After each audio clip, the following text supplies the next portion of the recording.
अस्सलाम वालेकुम, नमस्कार, सत श्री अकाल एंड गुड इवनिंग। मैं हूँ आरज़ू काज़मी और आप हमेशा की तरह से देख रहे हैं भेजा फ्राई।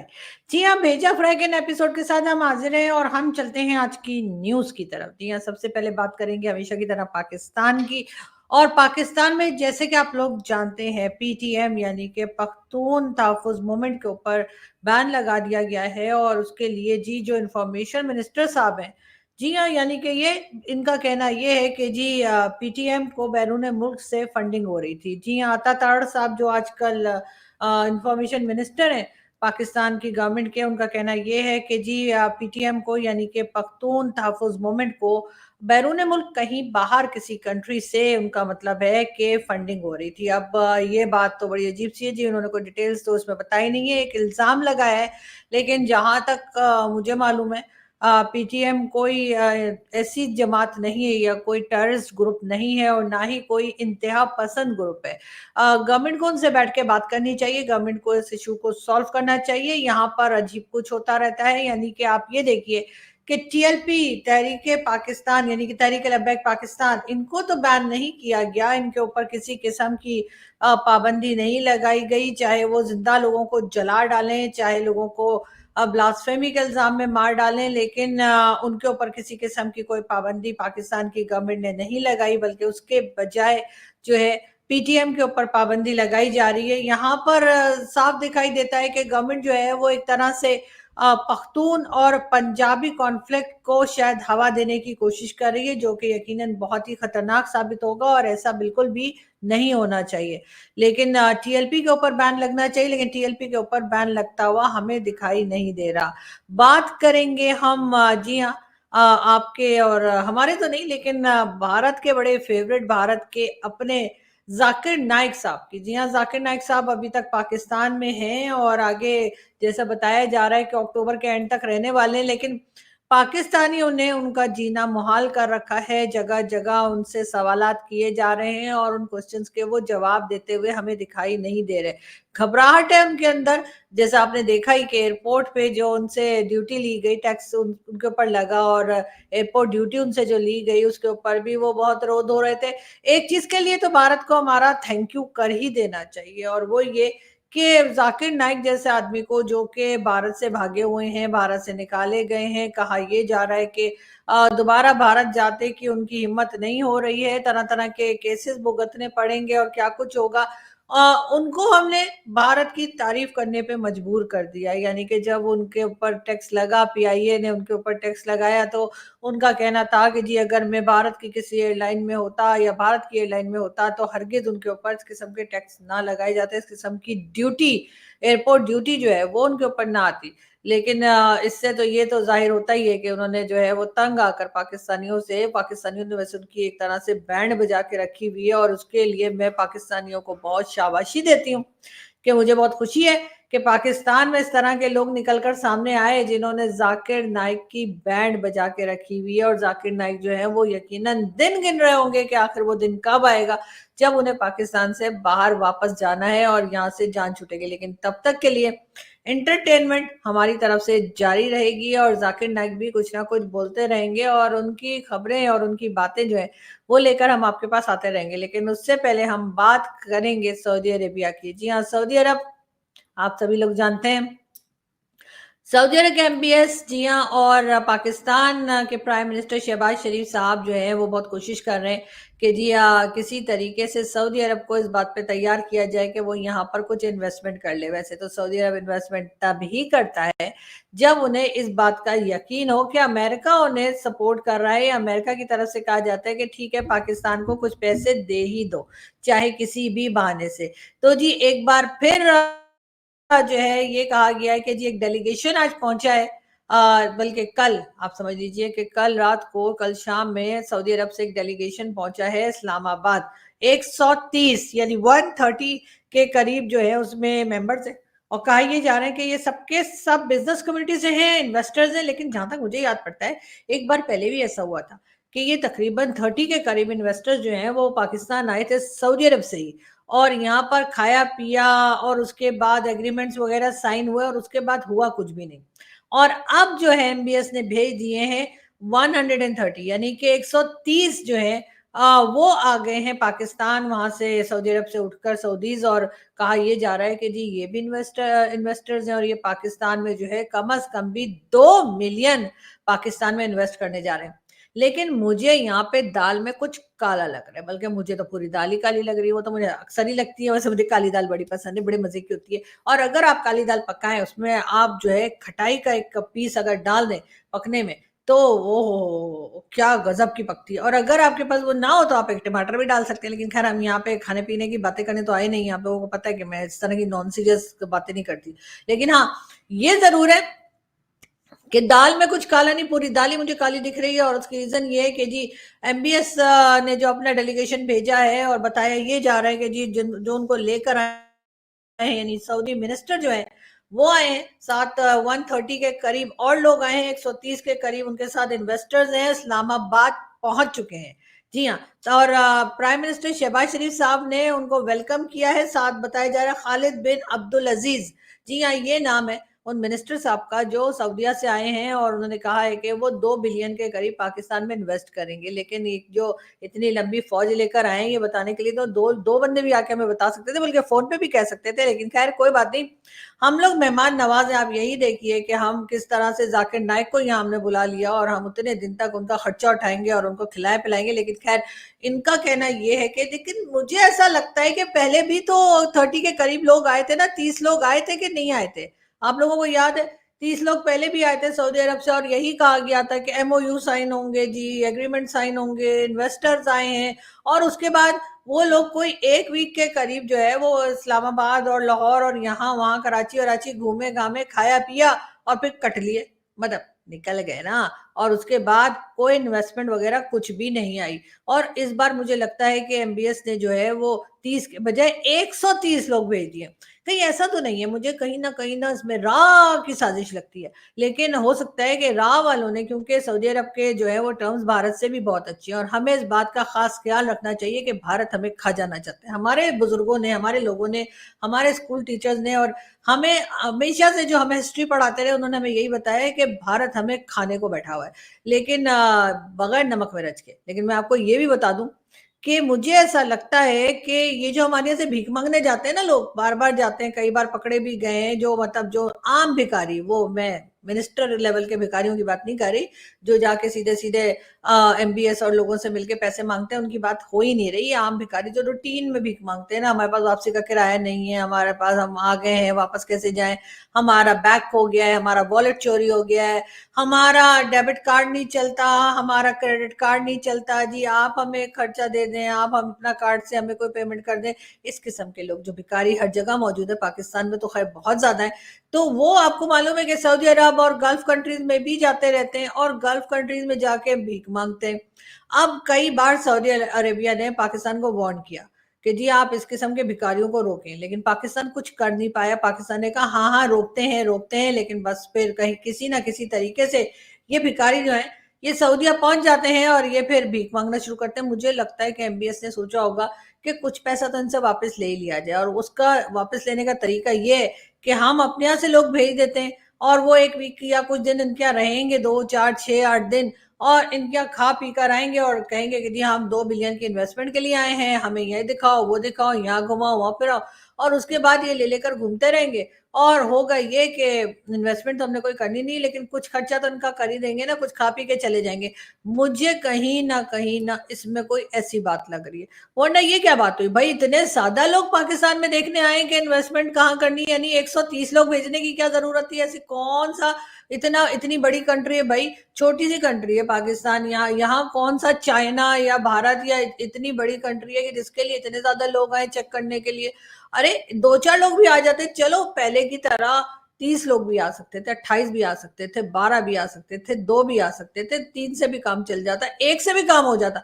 लेकिन नहीं, इतने ज्यादा लोग यहाँ भेज दिए। अब सोचिए, अब हम उन्हें रखेंगे, होटल्स में ठहराएंगे, खिलाएंगे पिलाएंगे, और फिर वो हबीबी हैया हैया करके हमें उल्लू बना के निकल जाएंगे। मुझे तो नहीं लगता कि ये 2 बिलियन हमें देने वाले हैं। और अगर देने ही थे 2 बिलियन तो इतना मतलब क्या देखने आए हो यहाँ पे 2 बिलियन के लिए? मतलब 2 बिलियन की इन्वेस्टमेंट करनी है, ठीक है, करनी है, कहीं करनी ही होगी, लेकिन उसके लिए इतने लोग चेक करने के लिए आए, इसलिए मुझे थोड़ा-सा डाउट हो रहा है। वैसे एमबीएस भी ना अजीब ही किस्म के हैं। एक तरफ तो बहुत अच्छी-अच्छी बातें करते हैं कि जी हम सऊदी अरब को यूरोप बना देंगे, 10 साल में ये चेंज आ जाएगा, वो आ जाएगा, लेडीज़ ड्राइव कर सकती हैं और बहुत कुछ कहते रहते हैं। लेकिन दूसरी तरफ उम्मा, हम उम्मा है भाई, मुस्लिम उम्मा है हम हमारे ऊपर शक कर रहे हैं।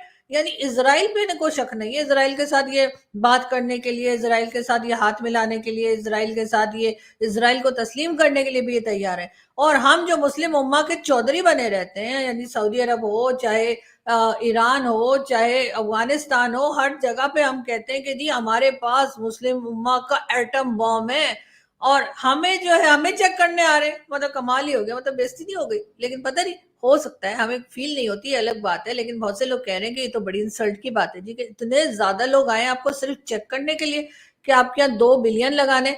मतलब 2 बिलियन, आपको पता है अभी मुकेश अंबानी और वो अडानी साहब, वो क्या नाम है, गौतम अडानी, इंडिया में जो आप लोग जानते ही हैं कि बहुत बड़े बड़े बड़े लोग हैं। तो उन इन 2 लोगों के पास मैंने सुना कि इतना मतलब अभी कोई स्टॉक मार्केट क्रैश कर गई, तो इनको इतना इतना इतना नुकसान हुआ है कि इतना पैसा तो पाकिस्तान ने कभी देखा भी नहीं। मतलब सिर्फ इन 2 लोगों ने भारत में, सोचे भारत में ऐसे ऐसे कितने लोग होंगे। तो ये सिर्फ 2 लोग जो हैं, गौतम अडानी और साथ साथ मुकेश अंबानी, इनको भी जो स्टॉक मार्केट क्रैश हुई है उससे इतना नुकसान हुआ है जितना पाकिस्तान जो है ना, वो पूरा पाकिस्तान अगर मतलब सारा खर्चा अगर निकाल भी ले, सारा पाकिस्तान अपना पूरा का पूरा बता दे कि क्या क्या एक्सपेंसेस हमारे, तब भी उतना पैसा नहीं बनता। हमें तो पता भी नहीं उसमें कितने जीरो आते हैं, जितना उनको दोनों को नुकसान हुआ है, लेकिन फिर भी उन्हें कोई फर्क नहीं पड़ रहा है, वो वैसे ही बैठे हुए हैं। अगर इतना नुकसान हमारा हो गया होता तो हम तो आया आया करके पता नहीं हमने जो पूरे आसमान सर पे उठा लिया होता। आसमान सर पे ही होता है वैसे मेरे ख्याल से, लेकिन खैर कोई बात नहीं। हमने कुछ ना कुछ सर पे जरूर उठा लिया होता। लेकिन ये जरूर है कि मतलब उनको इतना नुकसान हो गया, लेकिन उन्होंने उफ तक नहीं की, उनकी आवाज कोई नहीं आई। और यहाँ हमारा ये हाल है कि हम 2 बिलियन, यानी 2 बिलियन तो मेरे ख्याल है कि मुकेश अंबानी जो है 2 बिलियन से तो पसीना पोंछ के फेंक देते होंगे। तो कहाँ फेंकते हैं हम, हमें पता लग जाए तो हम उठा ले, कैच कर ले।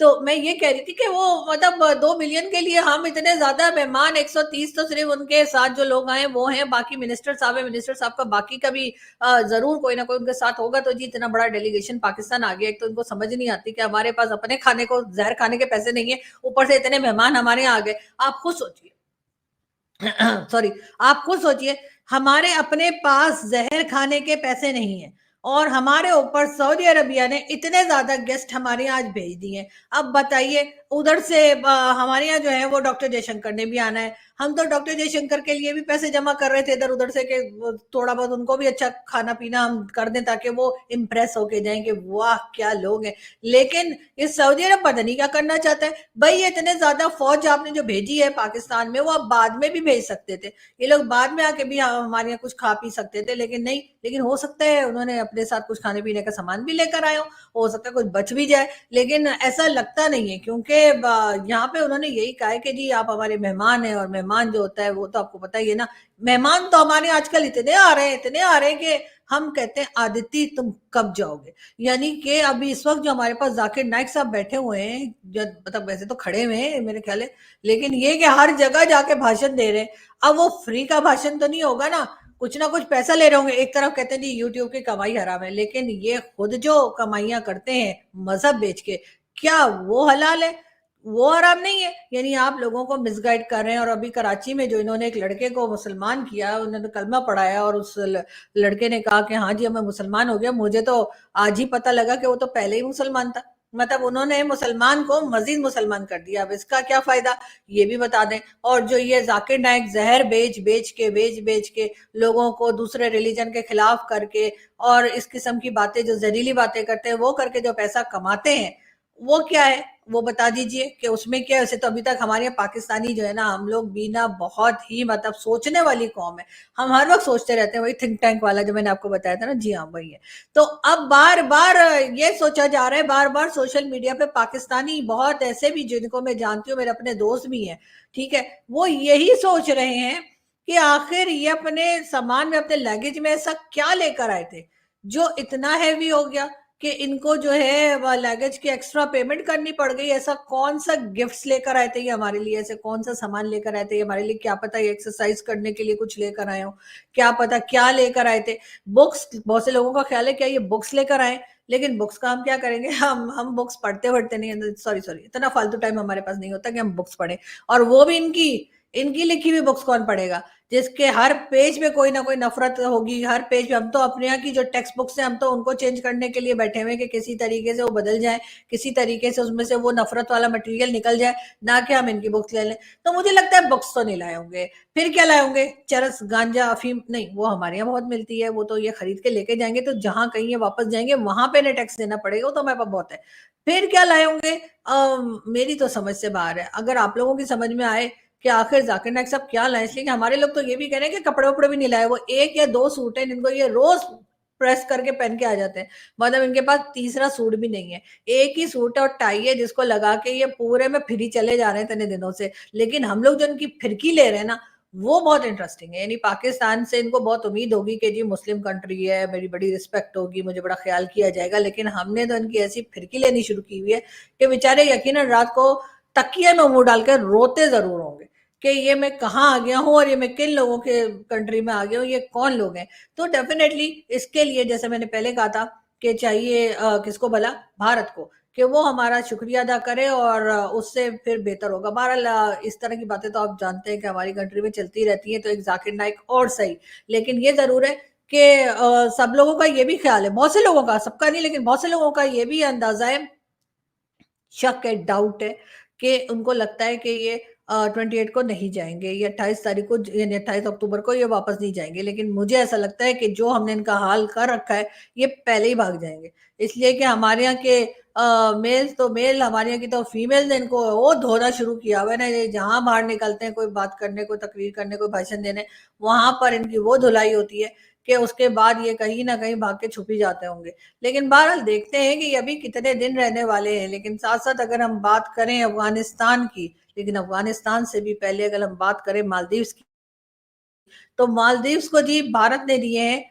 400 मिलियन, जी हाँ, $400 मिलियन जो है वो मालदीव्स को दिए गए हैं। और ये यकीनन एक बहुत बड़ी अचीवमेंट है, बहुत ही बड़ी अचीवमेंट है मालदीव्स के लिए। और मेरा ख्याल है कि ऐसा होता रहना चाहिए, लेकिन पाकिस्तान के लिए भी कुछ सोचना चाहिए मोदी जी को। मोदी जी, हम भी आपके पड़ोसी हैं, अब ऐसी भी क्या नाराजगी, थोड़ा बहुत चलता रहता है पड़ोसियों में आपस में, मार कुटाई, थोड़ा आना जाना, थोड़ा नखरा, थोड़ा नाराजगी, थोड़ी दोस्ती। तो मेरा ख्याल है कि आपको थोड़ा-सा सोचना चाहिए कि पाकिस्तान की तरफ भी एक नज़र डाल लीजिए और कुछ डॉलर-वॉलर इधर भी भेज दीजिए। वैसे डॉक्टर जयशंकर आ रहे हैं, तो आई होप कि वो जो आपके राजनाथ सिंह साहब ने कहा था ना कि आप बेल आउट पैकेज आईएमएफ से भी ज़्यादा पाकिस्तान को दे सकते हैं, तो हो सकता है कि डॉक्टर जयशंकर जो है वो बच्चन साहब की मूवीज़ की तरह थोड़े ब्रीफकेस वगैरह लेकर आए और कहें ये लो तुम लोगों का माल, और हम लोग फटाफट लेके ना, और फिर कहेंगे ठीक है, अब हमारे यहाँ से ना तो कोई नॉन स्टेट एक्टर जाएंगे, ना स्टेट एक्टर जाएंगे, ना कोई और जाएगा।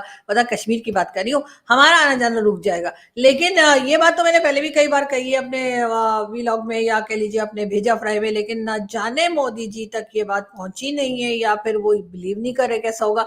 लेकिन फिर भी एक बार कुछ पैसे, कुछ फंड्स, कुछ डॉलर, कुछ बिलियन, बिलियन अच्छा मिलियन, मिलियन से हमारा नहीं होता, ठीक है, हमें मालदीव मत किएगा। वैसे ले तो हम $1000 भी लेते हैं, लेकिन अगर आप बिलियन कर देंगे तो बहुत अच्छा होगा। 1-2 बिलियन दे देंगे तो नहीं, 2-4 बिलियन, हाँ, इसलिए कि 2 बिलियन देने के लिए तो हमें सऊदीज भी आ रहे हैं। लेकिन ये और बात है कि सऊदीज हर बार हमें टोपी पहना के चले जाते हैं, हमेशा यही कहा जाता है।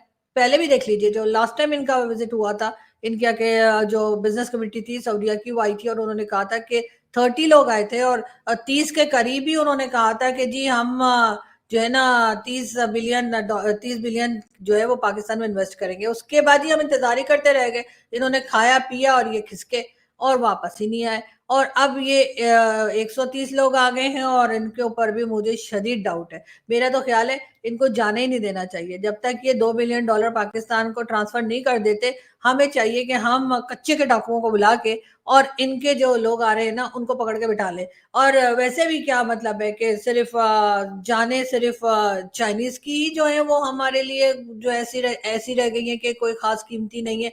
वो बेचारे जो हैं जब आते हैं वो चाहे वो इंजीनियर्स हों, चाहे चाइनीज़ वर्कर्स हों, उनके ऊपर अटैक हो जाता है। वैसे कई लोग ये भी कह रहे हैं कि लोगों को पता कैसे लगा, इसलिए कि एयरपोर्ट पे तो बहुत फ्लाइट्स आती हैं। हज़ारों की तादाद में डेली हज़ारों फ्लाइट्स जो हैं वो आती जाती हैं।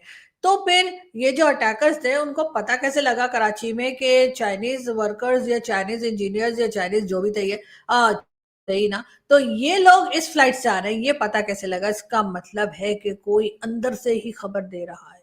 और जो अंदर से खबर दे रहा है, वो तो ज़ाहिर है कि कोई आम सिटीज़न तो होगा नहीं। वो डेफ़िनेटली कहीं न कहीं की की साज़िश मुझे लगती है, इसलिए कि उन लोगों के वैसे भी चाइनीज़ से बनती नहीं है ना इंडियंस की, तो मुझे लगता है कि ऐसा कुछ हुआ है। इसलिए कि हमारी एजेंसी वाले तौबा तौबा, हमारी एजेंसी वाले तो फ़रिश्ते हैं।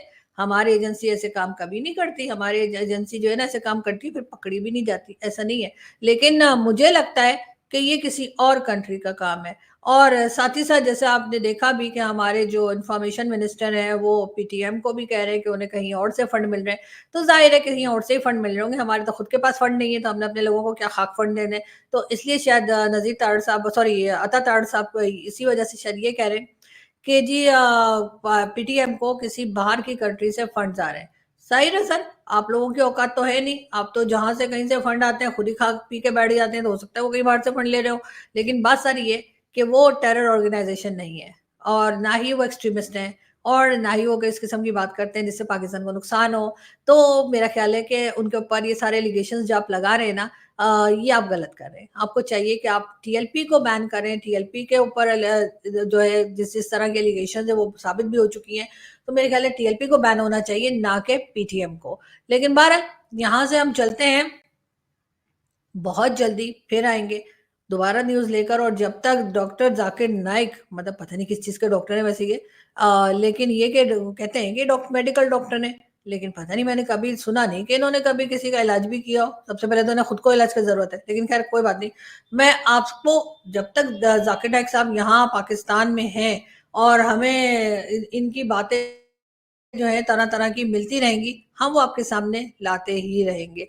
तो बिल्कुल दोबारा फिर हाज़िर होंगी मज़ीद खबरों, न्यूज़ के साथ। अपना बहुत सारा ख़्याल रखिएगा, हँसते रहिए, मुस्कुराते रहिए और हमारे चैनल को सब्सक्राइब करना ना भूलें। Thank you.